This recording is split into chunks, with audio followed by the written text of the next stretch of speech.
કે કોઈ પણ દીકરીને હેરાન કરશે, પરેશાન કરશે કે મારઝૂડ કરશે અને અમને દીકરીએ કીધું કે ભાઈ હા મને આ મારઝૂડ કરે છે કે આ રીતે હેરાન કરે છે તો કાયદેસરના પગલાં ભરીશું.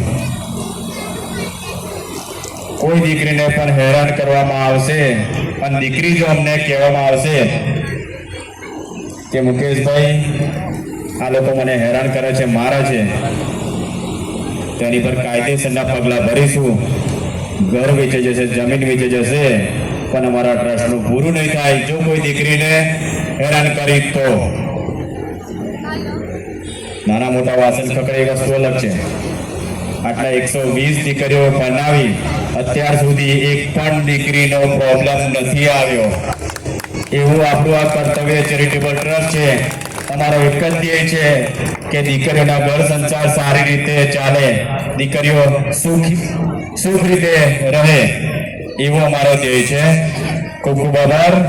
Thank you so much.